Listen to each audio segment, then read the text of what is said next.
Hello, and welcome to the assembly tutorial of the Niche Tactical M27 progressive linker. First of all, it is fairly simple. You will need several tools to start assembly. So there are 4mm and 3mm hex wrenches which come together in the kit.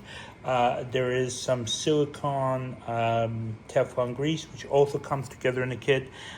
You will need a small hammer. I'm using a brass and Delrin tipped hammer here, and it will be helpful to have a flat screwdriver. You will receive instructions like this in the kit, and then I will go step by step going through the assembly. Step 1. For step 1, you will need a base plate, a bottom plate or a bottom body, 4 M5x40 cap screws, washers, and nuts. The way that you start the assembly is I recommend you place the washers into the body and align the screw through it. Some of the holes may be tight, so may require you to have a bit of resistance as you're pushing them through. Once they're aligned in the body like this, it will be easier for you to then align the screws on the bottom. And you can do them couple at a time. Once you align them, hold them from falling out. And the Niche Tactical wards must face you. Once you have them facing you, what you will do is you will align the screws with the holes. And using a 4mm wrench, you will start tightening them up. Make sure you have all the nuts in until you fully tighten the bolts to make sure that it goes in evenly.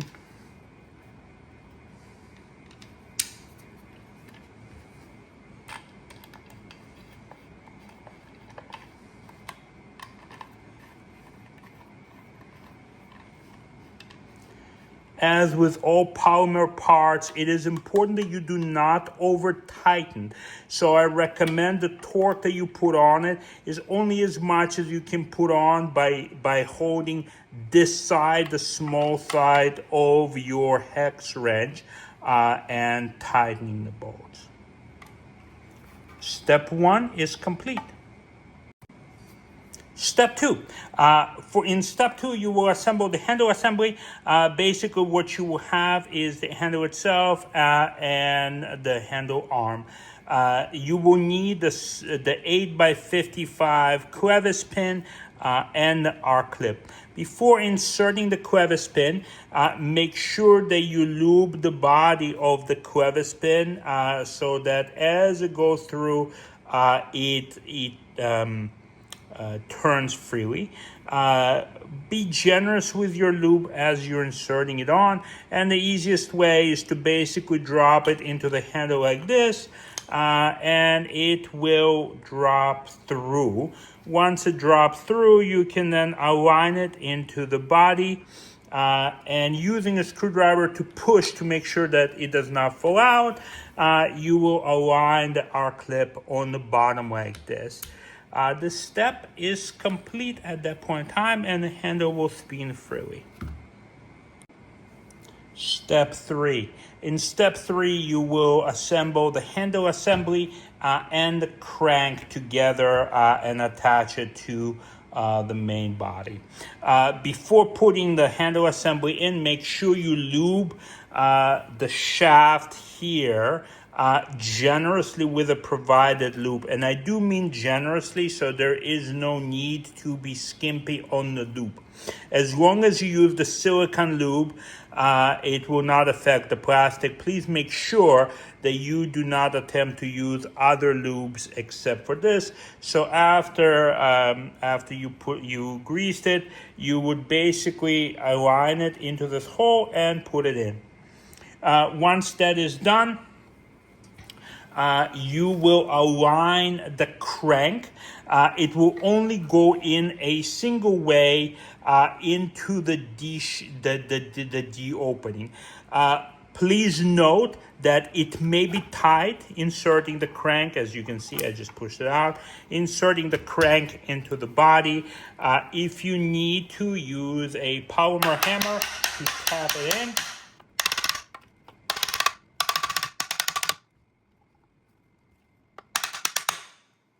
It is intended to go all the way in and stop. So now it is completely in, and what you will see here as I align the camera is the hole here will line up. And then you finish this by putting a 35 M4 by 35 millimeter bolt through. And once again, this is tight, so I may have to just screw this in until it reaches the end of the body.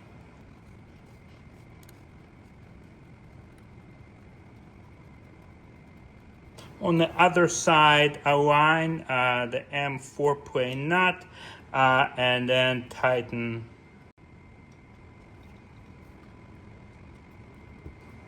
As you can see, and the knot presses in, and then finish tightening the cap screw.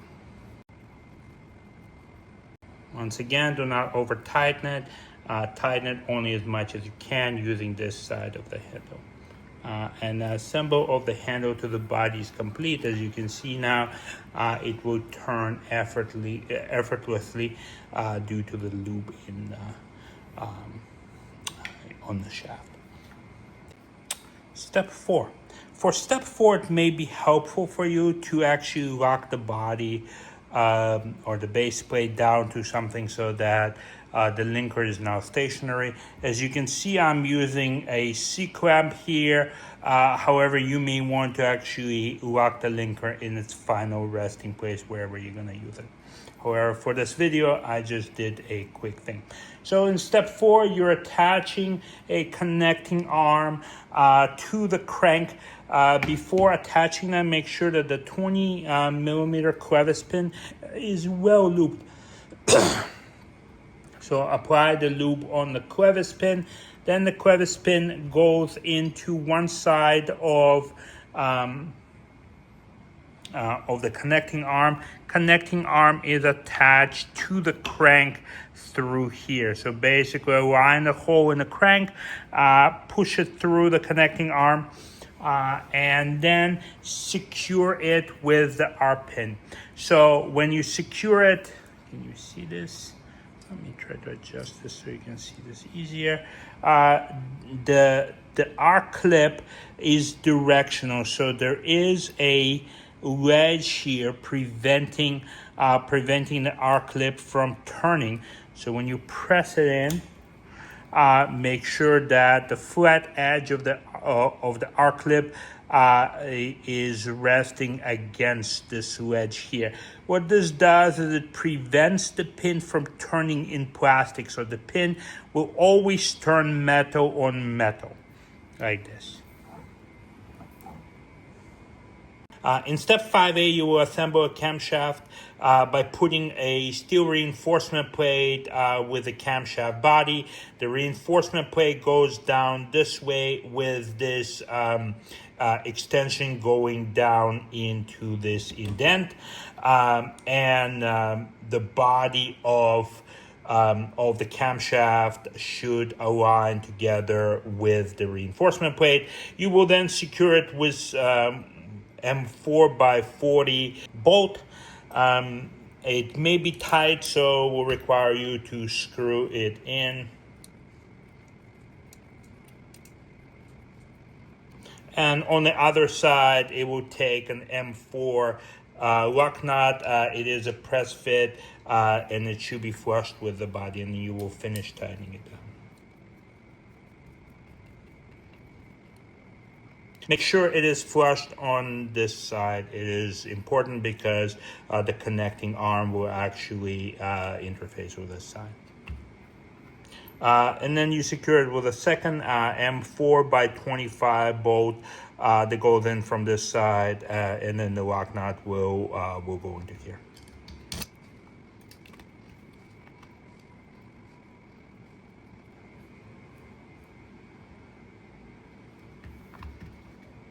Step 5B. In step 5B, you will use a steel cam and tighten it down to the camshaft body. The steel cam will go into the dovetail here with the cam surface facing this way. You will press it down. It should fit together. You may have to require a tap of the hammer to get it to align. And then you will secure it with two 4x16 cap screws and two M4 lock nuts from the bottom.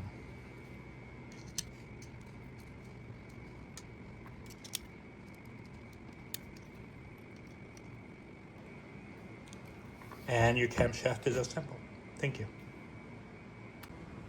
Step 6 will be attaching a camshaft to the connecting arm via a clevis pin, a 6x55 clevis pin, and locking it in via the R-clip. But before that, very, very important, the channel in the body has to be lubed before you put this in. So as you can see, I am lubing the channel and the sides of it rather liberally. So the usage or how well your linker works is really depending how well it can move inside back and forth. So make sure you use the loop. Do not be skimping on it.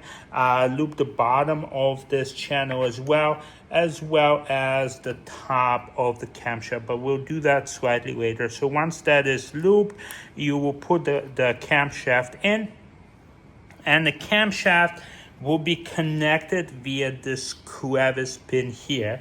Make sure that the body of the clevis pin is also lubed.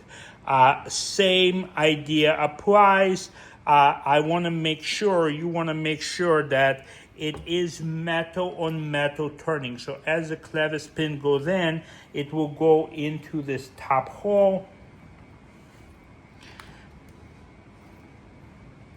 And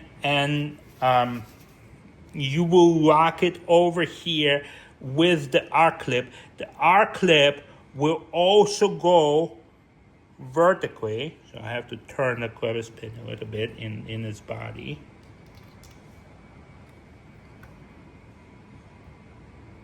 So the R-clip will go vertically with the flat side of the R-clip against this wedge. That will once again prevent the clevis pin from turning inside the plastic, and then the only thing that they will turn is this part right here, ensuring metal on metal contact. So now you will be able to actually move this back and forth. Obviously it is not locked on the top, but the idea is now you will be able to actually move it. Step 7A. In step 7A, you will attach the link glide plate into a top linker plate. The link glide plate is directional, so you see this little tip here as well as here. So it will go into an opening in the body right here, and then there is an opening in the body you can see right in there, right there. So as you pushing this in, make sure that the link remains tightly connected to the body. You'll be able to push it in most of the way with your hands. It is very important that there is no gap on this side, that the link glide plate is horizontal to the body. And then the final step, you will basically tap it in until flushed. So as you can see, this is now flushed with the body, and then there is no gap here. It will look like this. Step 7B. In step 7B, you will install a link stop plate. Link stop plate looks like this, and it will go into the linker top body this way. So what you will see is these two sides, or these two extensions, will go into square holes in the body itself, and then the bottom of this link will lie down into this channel.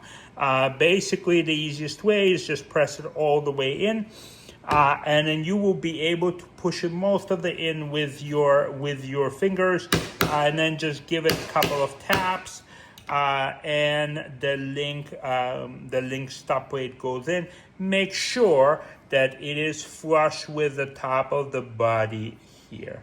The key part about this link stop plate is actually right here. This is where your link will stop against the plate. There is only 0.3 millimeter clearance. If the link stop plate is too high, what you will have is you will have rounds rubbing against it. And if it is too low, which is difficult to do, but obviously possible if you use a 5-pound sledge, then the link will not stop on this plate and will slide all the way through. It is very little, but you will be able to see that it catches a little as it goes down there. It is very small amount of clearance, and that's all that's needed for the M27 link. Step 7C.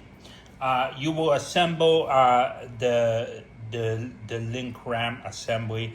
The link ram assembly consists of 3 pieces. So basically, you have a body with the bearing, or the support body with the bearing. You have the link eject ram, and then you have the link advance ram. To start with, you flip up your top body, and then here is once again where you will apply lube. So you will have to lube this channel here, and this channel here, to make sure that the link rams move completely without any stoppage. So basically it has to move on itself or by itself under the spring tension. It is very important because this is the number one cause of jams in the linker. If this is somehow prevented from moving back and forth, you will have, or it will be susceptible to jams. So to start with, you will align this bottom piece. It will move back and forth like so. There are spaces for 2 M4 lock nuts on the bottom. Press those in. Holding those 2 lock nuts with your hand, flip the body over like so. Insert the link ejection ram. So the link ejection ram has a chamfer on this side.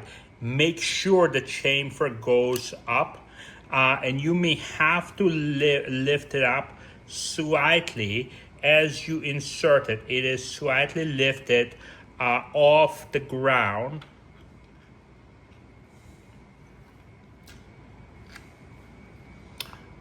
Like so. So now you have these 2 pieces connected, and then the very last piece is a link advance ram. The link advance ram will go from the top. You will use 2 M4x40 screws and washers to secure it. So it will go straight through. Use your hand to tighten the assembly together first.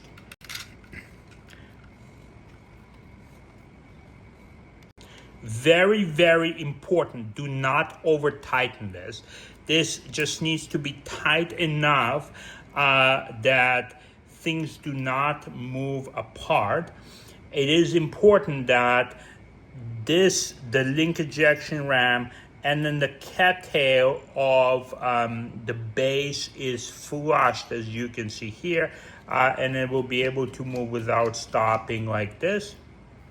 On the bottom, which is where the jams often happen, if your screw or you over tighten it and the screw goes beyond the bottom of the body, it will catch on this piece here, preventing the free movement of the ram, and then you will have jams with your links. Step 7D. In step 7D, you will basically insert the two spring or the link return springs into the link ram body.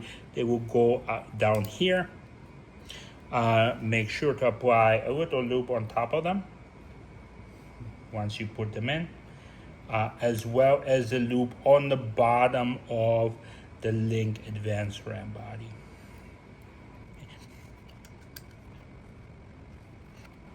Once this is assembled, we'll move directly to step 8. Step 8. In the step 8, you will basically align the two sides of the body. You will need 4 M5 by 40 screws, 4 M5 double nuts. They look like this, and 4 M5 washers. So as you can see, I'm holding this body to make sure the spring does not escape. You will loop the top of the camshaft.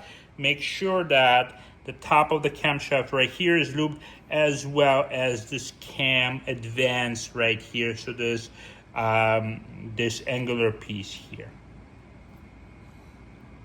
Okay, and then you will loop this channel right here, which is where the link ram will glide on, just in the middle between the nuts here. You just loop this channel. You will flip over the top plate, and the top plate will go on like so. The channel should align as long as your cam is in the middle position. Once it aligns, what you will do is you have these dowel nuts, and then the dowel nuts will go in from this side. So one will go here, another one will go under here. Then there's 2 that will go through here. While the let me adjust the camera. While the bolts will go into their appropriate holes here and here. All right. So to align the barrel nuts, 2 on this side will go with the bolt facing up. So I will just press them in here.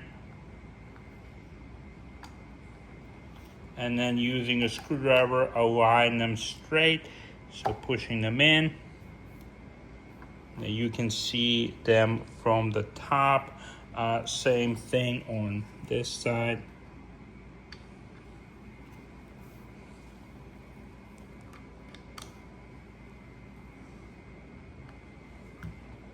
And then using the washers into these 2 holes, you will put the M5 by 40 bolts in.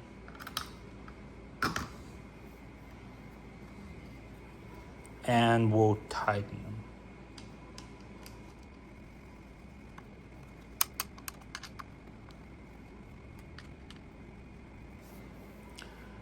them. Once these 2 bolts are in, please make sure to tighten them only as much as you can use your hand and this short side of the Allen wrench. All right. Then you will put in the other 2 barrel nuts. So you have this barrel nuts goes right under here, facing this way.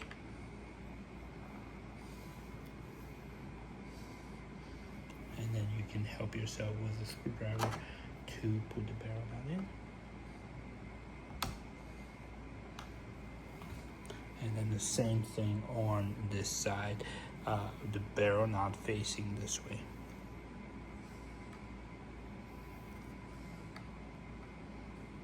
It is a little awkward on this side because the crank is in the way, but it is possible to get in like this. And once again, 2 M5 by 40 cap screws with washers go through here.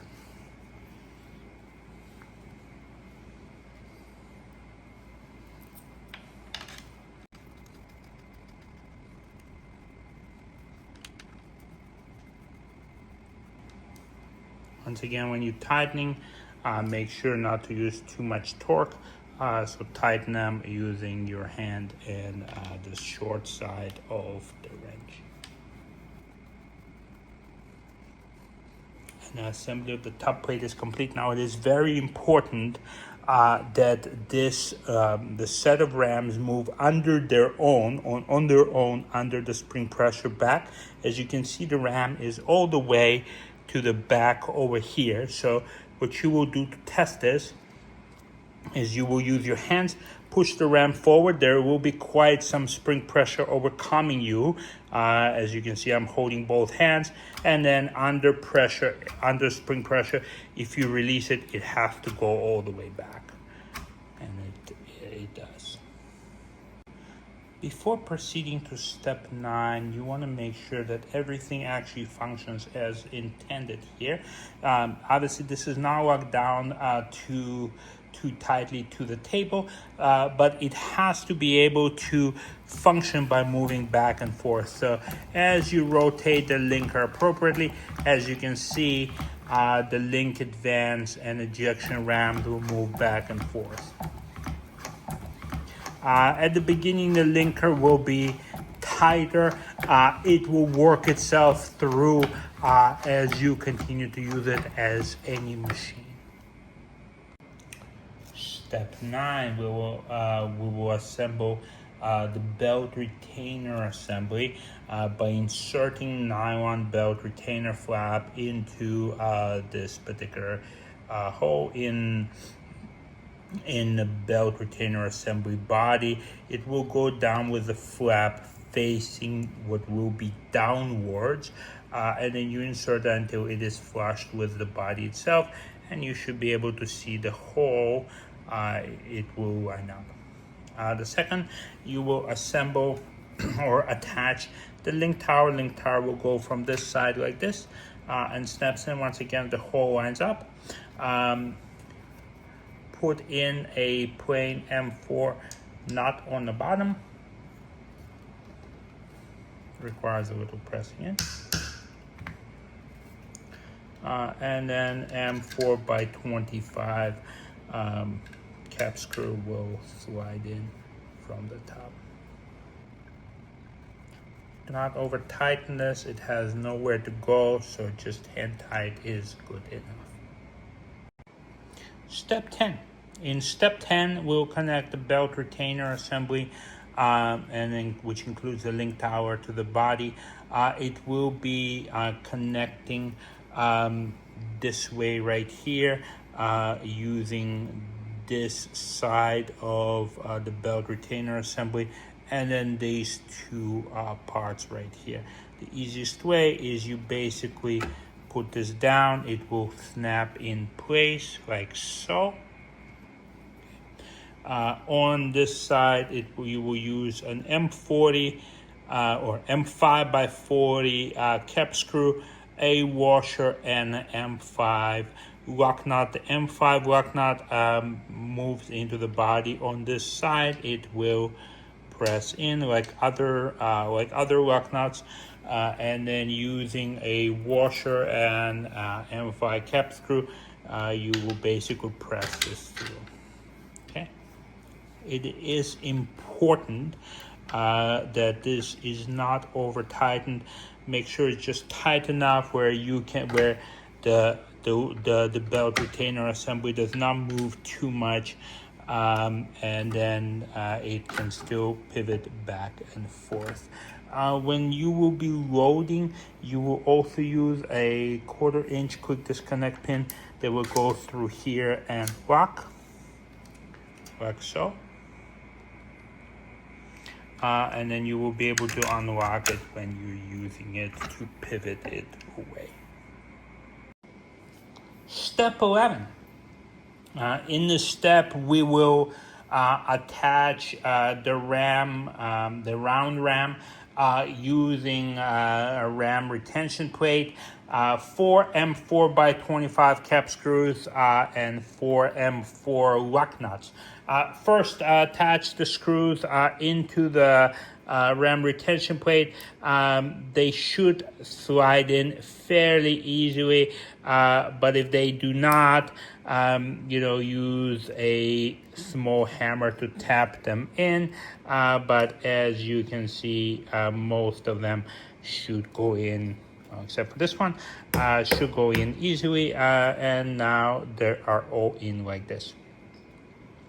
Then using your carbon fiber ram, advanced the round ram, make sure that a primer avoidance indent faces the round, so it will be going this way. It is very important. And then the flat part of the ram will face the metal plate. So as the ram goes forward, it will go like this. At first, it will be slightly tight until you put the plate on, and then it will lock itself in. The longer side of the plate, as you can see here, there is a longer side and then the shorter side. So the shorter side will go up, and then the longer side will go to the bottom, locking the ram in like this. And then the screws will go in through here. Once again, this is intended to be tight, so you may have to screw them in.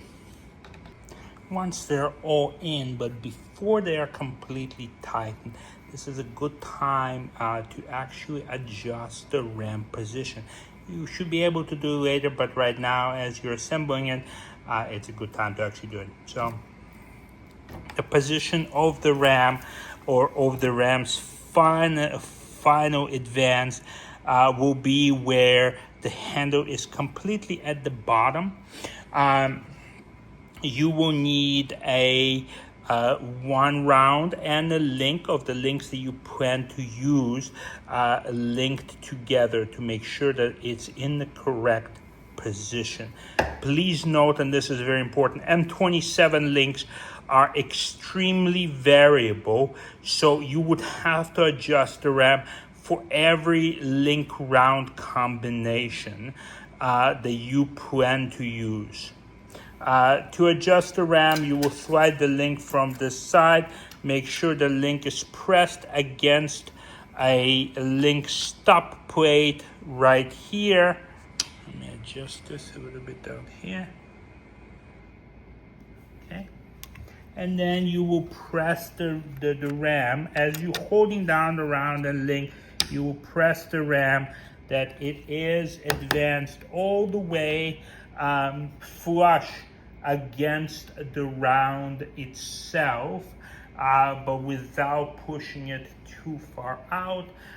You will then finish tightening the bolts.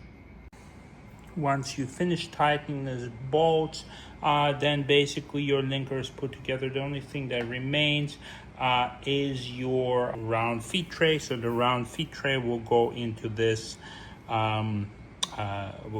hole like this. The round feed tray needs to be down and in before you actually close your belt retention. The belt retention assembly will lock the feed tray in right here. Your linker is complete, so you are actually ready to link some rounds. What you also have, another part, is the link follower. So the link follower goes on to the link tower using this notch here, and it will be able to drop in like this to make sure that links continue dropping. Another feature is if your link tower is full, you should be able to use a 3mm wrench down on the bottom here to prevent links from dropping down if you need to troubleshoot, and a 4mm wrench to lock the link tower on the top here. Thank you so much.